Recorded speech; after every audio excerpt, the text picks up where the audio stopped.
ହୀରାକୁଦ ପାଣି ଛାଡ଼ିବା ପରେ ଦେବୀ ନଦୀରେ ଜଳସ୍ତର ପୂର୍ବ ଅପେକ୍ଷା ବୃଦ୍ଧି ପାଇଛି। ପୁରୀ ଜିଲ୍ଲା ଅସ୍ତରଙ୍ଗ ବ୍ଲକ ଅଧୀନ ଅସନ ଗ୍ରାମ ନିକଟରେ ନଦୀର ପଥର କୁରୁଜ ନଦୀ ଗର୍ଭରେ ଲୀନ ହୋଇଯାଉଛି।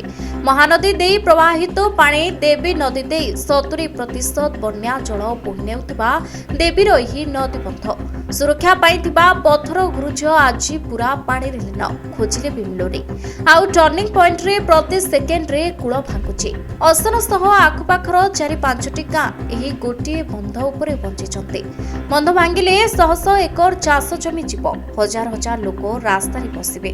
କିନ୍ତୁ କାକଟପୁର ଜଳସମ୍ପଦ ବିଭାଗ ଠିକାଦାର ପୋଷା ନୀତି ଆପଣାଇ କାଗଜ କାମ ସାରି ଦେଇଛି। ବଜେଟ୍ ହେଉଛି, ପ୍ରକଳନ ହେଉଛି, କାଗଜରେ ଫାଇଲ ଦଉଛି, କିନ୍ତୁ ମାଟିରେ ଗୋଟିଏ ପଥର ନାହିଁ। ବନ୍ୟା ଆସିଲେ ରିଲିଫ ଦେଇ ଫଟୋ ଉଠାଇବାକୁ ସମସ୍ତେ ରେଡି, କିନ୍ତୁ ବନ୍ୟା ରୋକିବାକୁ କେହି ନାହାନ୍ତି। ଏହା ପ୍ରାକୃତିକ ବିପର୍ଯ୍ୟୟ ନୁହେଁ, ଏହା ସରକାରୀ ଉଦାସୀନତାର ବିପର୍ଯ୍ୟୟ।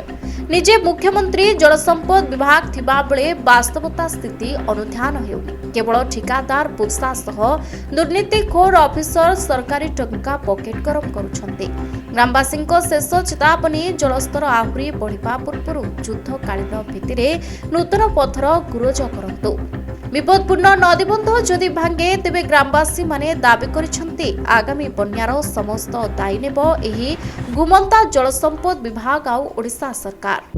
ହିମାଂଶୁ ଶେଖର ରାଉତ ଏ ସ୍ପର ଆଜକୁ ପ୍ରାୟ 40-50 ବର୍ଷ ପୂର୍ବେ ଏ ସ୍ପରଟି ହେଇଥିଲା।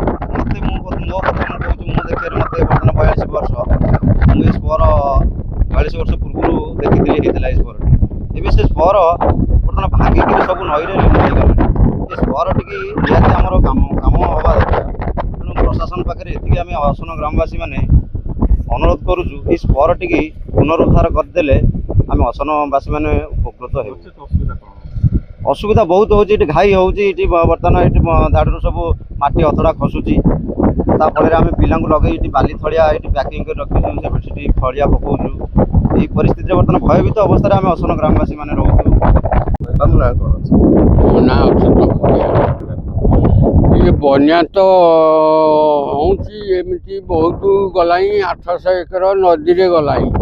नेताजी आउंती जहाँ ठिकादार दौंती काम सी खंडे अधे पत्थर पकई नहीं चली जाऊँगी। सी सेमती करार नहीं। 800 एकर भितर आउ जमी 10-20 एकर भितर अच्छी। आपण जहाँ व्यवस्था करेंगे आपण को अनुरोध करुचु आमे माने। ना उदयनाथ जेना आज्ञा ये ही गले आमर सुर बाबू अमल ही गले 10-30 वर्ष कि 40 वर्ष खंड हम भावुची। किंतु बर्तमान या 5टा पंचायत निर्भर ये बंद खाई खाइका गलाई। ये स्पर काम भी आउ कि होनी 5टा स्पर ना 4टा स्पर आमर ये काम किसी हो पारुनी। तो से गोटा काम सरकार को जनाऊँ जे आप ये स्पर केमती काम हो बुढ़ा न बुड़ीला भाया 50 फुट जाऊ, बुड़ीला भाया 50 फुट जाऊ। ये सब काम हेल्ले ये दाढ़ गुड़ाक सुरक्षित ये हूँ बुढ़ा अबुढ़ा ये पानी घुचाऊँच या ताड़िक सब ये खाईगले ये 12 फुट से 12 फुट भी ताड़िक खाई जाऊँगी। ये किसी ठीक ठिकाना ही हो पारुनी हेल्ले टे भल हाँ। काबुली मल्लिक बन्या को लेकिन आमर बहुत असुविधा होची, ग्राम भी बहुत असुविधा होची। स्पर नथिबारु आमर भयभीत लगुच। राति भी पिला आसी जगुंतु आउ गाँव भी असुविधा होची। मैंने समस्त आसिक माइबे स्त्री लोक पुरुष मैंने समस्त आसिक जगिकी रहा भाया रोचु।